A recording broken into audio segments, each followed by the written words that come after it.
राम राम मंडळी, माऊली tours and ब्लॉगमध्ये आपलं स्वागत आहे. रात्रीचे 8 वाजलेले होते. देववरनं भीमाशंकरकडे निघालेलो आहे. पुणे नाशिक हायवे क्रमांक 60वरनं आपण नाशिककडे जाताना डाव्या हाताला तुम्हाला भीमाशंकर फाटा लागल. त्या फाट्यापासून भीमाशंकर 30 किलोमीटर आतमध्ये तुम्हाला गेल्यावर भीमाशंकरचं मंदिर लागल. आपण फाट्यावर टर्न मारलेला आहे डाव्या हाताला. रात्रीचा टाईम असल्याने पूर्ण शांतता होती. आपण आता भीमाशंकरकडे जातोय. रात्रीचा घोडेगावाला मुक्काम करून सकाळी 3:30 वाजता भीमाशंकरकडं घाट चढताना आपण समोर बघतोय दाट असे धुके आहे. मग आपण बघतोय दाट असं धुकं पडलेलं आहे. धुक्यात आपण पहाटेचे 4 वाजलेले. मंदिराकडे जाताना मोठ्या प्रमाणात धुकं आहे. पहाटेचे 4 वाजलेले.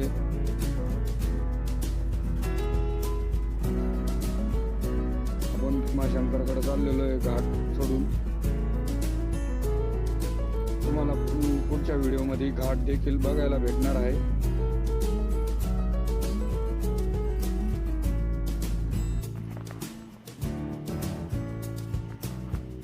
आपण गाडी पार्क करून आता भीमाशंकर मंदिराकडे जाताना पहाटेचे 5 वाजलेले होते.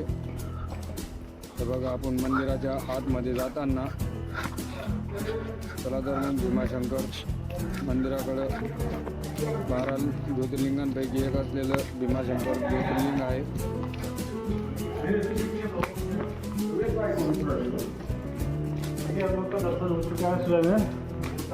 प्रसिद्ध थंडीचे हवेचे ठिकाण म्हणून देखील खूप भीमाशंकर हे प्रसिद्ध आहे. आपण मंदिराच्या लाईनीत जाताना आता मंदिराच्या लाईनमध्ये लागलेलो आहे. सकाळी पहाटेचे 5 वाजले होते म्हणून मंदिरात एकदम शांतता होती. भयान नशीब झालं. मंदिरात गाडी नाही. भाविक देखील कमी होते सकाळी.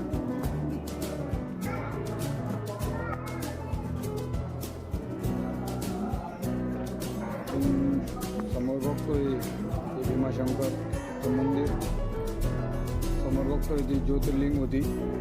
12 ज्योतिर्लिंगांपैकी एक असलेले भीमाशंकर हे मुख्य मंदिर आहे. पण मंदिराच्या आतमध्ये जाताना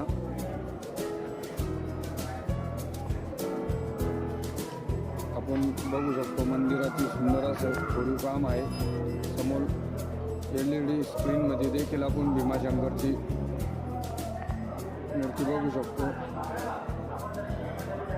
बाकीचे मंदिर तुम्हाला पुढील भागात बघायला भेटेल.